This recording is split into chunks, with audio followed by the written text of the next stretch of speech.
Hello friends, CSC exam India पर आपका स्वागत है। दोस्तों फाइनली वन दरोगा का एग्जाम आपका 30 अप्रैल को होने वाला है। दोस्तों हम इस एग्जाम से रिलेटेड यहाँ पर कुछ इंस्ट्रक्शन आपको बताने वाले हैं और इसके साथ ही आपको जो परीक्षा हॉल में लेकर जाना है क्या क्या चीज़ें उसके बारे में भी बात करेंगे और किस तरह आप अपने पेपर को हैंडल करेंगे उसकी पूरी बात यहाँ पर हम करेंगे। तो चलिए दोस्तों शुरू करते हैं। सबसे पहले दोस्तों बात करें कॉन्फिडेंस की, तो यहाँ पर देखिए क्योंकि लास्ट समय जब एग्जाम का कुछ दिन बचा होता है तो उस समय सभी के साथ ऐसा ही होता है कि वो एग्जाम के लिए कॉन्फिडेंट नहीं रह पाते हैं।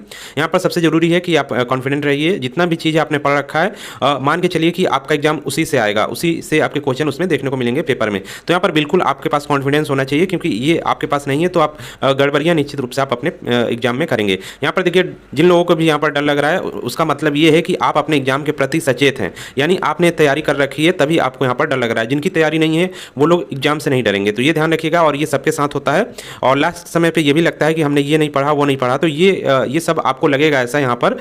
तो ये सबके साथ होता है, इसमें आपको कोई भी घबराने की जरूरत नहीं है। बिल्कुल आप अपने ऊपर कॉन्फिडेंस रखिए कि हम ये एग्जाम क्वालिफाई कर लेंगे।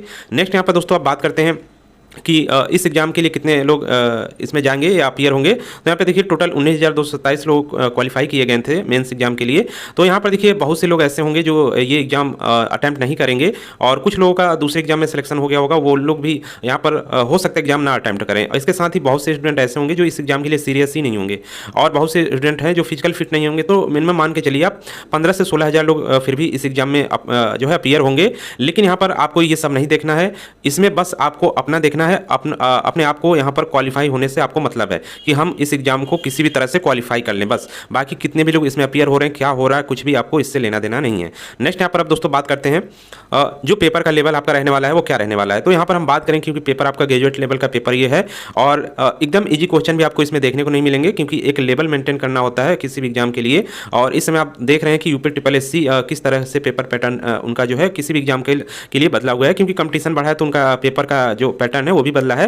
तो इजी तो एग्जाम आपका नहीं रहने वाला है। ये मान के चलिए कि मॉडरेट लेवल का आपका एग्जाम रहेगा, मतलब ज़्यादा हार्ड भी नहीं रहेगा, मॉडरेट लेवल रहेगा, क्योंकि ये एक आपका स्पेशल इसमें मांगा गया है क्वालिफिकेशन, इसलिए ज़्यादा हार्ड पेपर जाने की यहाँ पर बिल्कुल आशंका नहीं है। यहाँ पर अच्छी तैयारी यदि आपने की है तो बिल्कुल निश्चित रूप से आप यहाँ पर अच्छा स्कोर करेंगे और आप अपने एग्जाम को यदि एक बार इस एग्जाम को आप क्वालिफाई कर लेंगे तो आपको आगे की राह इसमें आसान हो जाएगी, क्योंकि अच्छे अच्छे स्टूडेंट भी इसमें होंगे जो एग्जाम क्वालिफाई होने के बाद भी उनका क्या होगा, फिजिकल फिट या किसी वजह से वो बाहर हो जाएंगे। तो आगे की राह जो होगी आपकी वो काफ़ी आसान है यहाँ पर, एक बार यदि आपने ये एग्जाम क्वालिफाई कर लिया। नेक्स्ट यहाँ पर दोस्तों बात करें पर कुछ प्रश्न इजी जरूर आएंगे, क्योंकि किसी भी एग्जाम में कुछ क्वेश्चन जरूर इजी रहते हैं, सभी के लिए वो होगा। और ये इजी क्वेश्चन आप बिल्कुल यहाँ पर बिल्कुल सही करिएगा, क्योंकि इसमें आप गलती करते हैं तो इजी क्वेश्चन में आपकी गलती यहाँ पर काफ़ी नुकसानदायक आपके लिए साबित होगी। तो इजी क्वेश्चन में बिल्कुल गलती मत करिएगा, इजी क्वेश्चन जरूर आपको देखने को मिलेगा। सब क्वेश्चन नहीं यहाँ पर आपका हार्ड दिया जाएगा या मॉडरेट दिया जाएगा, कुछ क्वेश्चन इजी जरूर रखे जाएंगे। नेक्स्ट यहाँ पर अब दोस्तों बात करते हैं कटअप की। तो ये आपका यहाँ पर कटअप की चर्चा हम नहीं करेंगे, क्योंकि ये एग्जाम हो जाने के बाद की बात है और ये पूरा आपका पेपर पर डिपेंड करता है कि किस लेवल का आपका पेपर आया हुआ है, इजी आया है कि मॉडरेट आया है कि हार्ड आया है। उसी हिसाब से यहाँ पर कटअप आपकी जो है एक एक्सपेक्टेड किया जाता है कि ये आपका कटअप जा सकता है यहाँ पर, क्योंकि अभी पेपर नहीं हुआ है तो यहाँ पर कोई भी कटअप की चर्चा नहीं होगी। नेक्स्ट यहाँ पर अब दोस्तों बात करते हैं एडमिट कार्ड इंस्ट्रक्शन भी यहाँ पर हम लोग देख लेते हैं, क्योंकि ये जरूरी है। मेन यही आप एग्जाम देने जा रहे हैं तो क्या क्या लेकर आपको जाना है वो हम बता देते हैं। एडमिट कार्ड आपने जो प्रिंट या PDF रूप में सेव किया होगा उसमें नीचे आपको इंस्ट्रक्शन देखने को मिलेगा, उसको एक बार आप पढ़ लीजिएगा। यहाँ पर हमने जरूरी चीज़ें ही आपको बता दी हैं। एडमिट कार्ड आपको तो लेकर जाना ही है और इसके साथ ही आपको काला नीला बॉल पॉइंट पेन लेकर जाना है। काला नीला कोई भी आप ले सकते हैं और एक आईडी आपको ओरिजिनल ले जानी है और ये आईडी ऐसी होनी चाहिए जिस पे आपका डेट ऑफ बर्थ बिल्कुल सही मैच होना चाहिए और साथ ही आपका नाम मैच होना चाहिए। और इसके साथ ही आईडी की एक कॉपी भी, क्योंकि एडमिट कार्ड में इंस्ट्रक्शन में दिया गया है तो कॉपी भी करा लीजिएगा उसी आईडी की जो आप आईडी ले जा रहे हैं। और इसके साथ ही 2 फोटो आपको ले जानी है, जिसके पीछे आप अपना नाम और रोल नंबर जरूर लिख लीजिएगा, ये एडमिट कार्ड इंस्ट्रक्शन में दिया गया है। और इसके साथ ही पेपर में आपका 5 मिनट का बायोमेट्रिक होने वाला है, तो इसके लिए आपको 5 मिनट एक्स्ट्रा अलग से दिया जाएगा, ये भी ध्यान रखिएगा।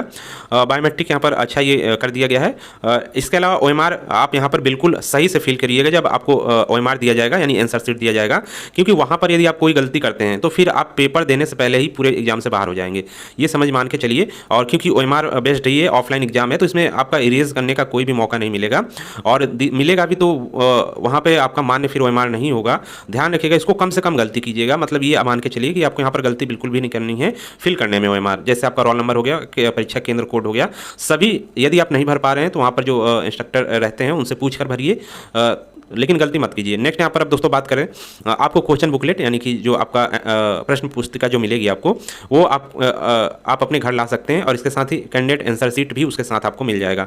यानी OMR के नीचे आपका लगा रहता है कार्बन कॉपी के रूप में कैंडिडेट आंसर शीट भी रहता है, और एक सीट और रहती है जो वहाँ पर पैक्ड होता है, सील पैक्ड होता है। तो जो आपका कैंडिडेट कॉपी होगी वो आपको दे दी जाएगी, आंसर की क्वेश्चन बुकलेट भी आपको मिल जाएगा।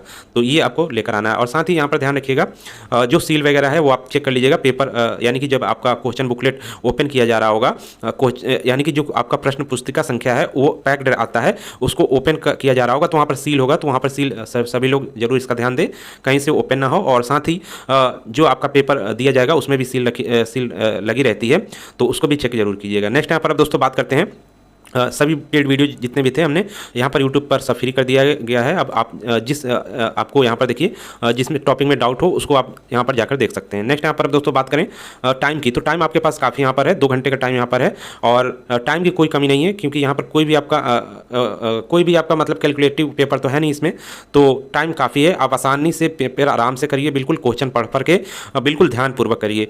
कोई भी क्वेश्चन में डाउट हो तो उसको छोड़ दीजिए, वहीं पर आगे के लिए रखिए, जो आ रहा हो सबसे पहले उसी को आप यहाँ पर करिए। और यहाँ पर 1 लाइनर क्वेश्चन आपको बहुत कम देखने को मिलेंगे। इसके साथ ही जल्दबाजी में पेपर आप मत कीजिए। OMR क्योंकि आप फिल करेंगे जल्दबाजी में, आपने जैसे कोई क्वेश्चन का आंसर आपको पता हुआ, आपने जल्दबाजी में उसका मान लीजिए 23 का A है और जल्दबाजी में आपने 24 वाले में A फिल कर दिया, अब इसको आप यहाँ पे इरेज नहीं कर सकते हैं, क्योंकि ऑनलाइन होता है, तो उसमें आपको क्या होता है कि आप रीचेक करके दूसरा ऑप्शन चूज कर सकते हैं।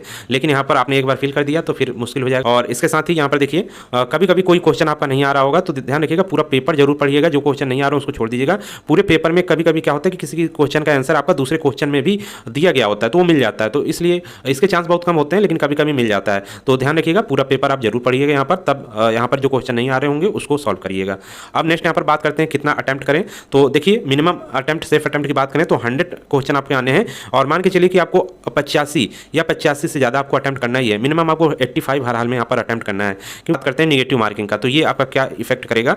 देखिए यहाँ पर नेगेटिव मार्किंग क्योंकि आपकी 1/4 है, तो यहाँ पर आप पेपर में रिस्क ले सकते हैं नेगेटिव मार्किंग के हिसाब से, क्योंकि यदि आप 2 क्वेश्चन कन्फ्यूजन वाले यदि आपके हैं, 2 ऑप्शन कन्फ्यूजन वाले, तो उसमें आप जरूर रिस्क लीजिएगा। जैसे 2 ऑप्शन तो आपने हटा दिया कि ये नहीं होगा, लेकिन 2 ऑप्शन आपको लग रहा होगा कि इसमें कोई एक हो सकता है, तो उसमें आप बिल्कुल रिस्क लीजिए, उसको अटेम्प्ट करिए।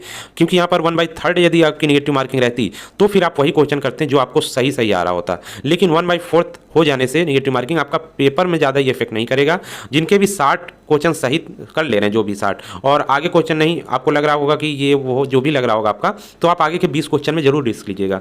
ध्यान रखिए इसको। और तो क्योंकि आपकी 1/4 नेगेटिव मार्किंग ज़्यादा इफेक्ट नहीं करेगी, तो यही हम आपको बताएंगे कि यहाँ पर आप जरूर जो भी क्वेश्चन है उसमें रिस्क लीजिए। यही 1/3 होती तब तो बहुत ज़्यादा इफेक्ट करता है यहाँ पर, लेकिन 1/4 ज़्यादा इफेक्ट नहीं करता है। आप आसानी से, जिन लोगों का भी है, आप आसानी से मान के चलिए 10 क्वेश्चन में तो आप रिस्क ले ही सकते हैं, 1/4 नेगेटिव मार्किंग है तो। नेक्स्ट आप दोस्तों बात करते हैं पेड कोर्स वाले स्टूडेंट क्या करें। तो देखिए आप लोगों की पढ़ाई बहुत अच्छी यहाँ पर, क्योंकि समय यहाँ पर केवल 2 महीने से भी कम यहाँ पर टाइम मिला है। जब यहाँ पर हमने आपको कंटेंट देना प्रारंभ किया है तो 2 महीने से भी कम समय में आपने पूरी तैयारी की है और आपने बेस्ट तैयार किया है। जो आपको पूरा 6 महीने लगता पढ़ने में, उसका हमने निचोड़ आपको दिया था। तो आपने जो भी पढ़ा है वो सबसे अच्छा पढ़ा है। जो लोग भले ही ज़्यादा पढ़ते हैं होंगे, पहले की तैयारी होगी, लेकिन इस पेपर पैटर्न यानी आपका जो एग्जाम पैटर्न है, जो सिलेबस दिया गया है, उस हिसाब से हमने आपको निचोड़ जो चीज़ें थी वही दी है। तो आप कम समय में आपकी बिल्कुल अच्छी तैयारी हो गई है। और आप अभी देखिए क्या कि जिन लोगों ने भी पढ़ने के साथ साथ रिवीजन कर लिया है, जितने भी हमने PDF आपके चैप्टर वाइज नोट्स दिए हैं और इसके साथ ही टेस्ट जो कराए हैं वो आपने किया है, तो निश्चित रूप से आप यहाँ पर क्वालिफाई हो जाएंगे, ये मान के चलिए आप। अब आप लोग क्या करें, तो यहाँ पर देखिए जो भी चैप्टर और चैप्टर वाइज टेस्ट हैं उनका आप रिवीजन अभी कर लीजिए। लास्ट समय में आप यही कीजिए, इसके अलावा कुछ मत कीजिए। और लास्ट 5 जो फुल मॉक टेस्ट है उसका रिवीजन जरूर कर लीजिएगा। और ये आपका जो फॉरेस्ट रिपोर्ट है 2021 वाला, इसको एक बार जरूर आप रिवीजन कर लीजिएगा। यूपी वाला भी फॉरेस्ट रिपोर्ट एक बार रिवीजन कर लीजिएगा। इसके साथ ही करंट अफेयर्स का PDF है, ज़्यादा इसमें करंट मतलब बहुत ज़्यादा मात्रा में नहीं है, क्योंकि एक आपका विशेष ये आपका पेपर पैटर्न है, सिलेबस है, तो ज़्यादा नहीं है, थोड़ा ही करंट है, पढ़ लेंगे उसी से आपका आ जाएगा। और टेस्ट जो लिया गया है करंट अफेयर्स का उसका रिवीजन कर लीजिएगा, उसी से क्वेश्चन आपको देखने को मिल जाएंगे। और ज़्यादा नया कोई भी कुछ भी चीज़ें मत पढ़िए दिमाग जो, क्योंकि फिर पिछली जो आपने पढ़ा है वो भी आप यहाँ पर भूलने लगेंगे। नेक्स्ट यहाँ पर अब दोस्तों बात करें तो आपका जितने भी PDF नोट्स हैं और टेस्ट जो PDF हैं उनका एक हम टेलीग्राम चैनल पे आपको अपलोड कर दे रहे हैं, जहाँ से सब सीरियल वाइज रहेगा और जिसको भी जो ज़रूरत पड़ेगी वहाँ से जाकर देख सकता है। मान लीजिए आपका किसी टॉपिक में कोई रिवीजन आपने नहीं किया है तो वहाँ से जाकर, या आपको नहीं मिल रहा हो तो वहाँ से आप उसको रिवीजन कर सकते हैं जाकर। तो दोस्तों ये फाइनली आपको करना यही कहना था। दोस्तों आप लोगों को अपने आपका एग्ज़ाम जो होने वाला है उसके लिए बेस्ट ऑफ लक मेरी तरफ से, और बिल्कुल आप एग्ज़ाम में अच्छा परफॉर्मेंस आप अपना करके आइए, बेहतरीन कीजिए। बाकी जो भी कट ऑफ रहने वाला है उसमें उसकी चिंता बिल्कुल मत करिए, आप बस अपना यहाँ पर अच्छा परफॉर्मेंस दीजिए, यही कहना था आप लोगों से। बाकी अन्य कोई भी आपको जानकारी चाहिए, कुछ भी पूछना हो तो कमेंट जरूर करिएगा। मिलते हैं नेक्स्ट वीडियो में नए अपडेट के साथ। चैनल को जरूर सब्सक्राइब कर लीजिएगा। तो दोस्तों इस वीडियो में इतना ही।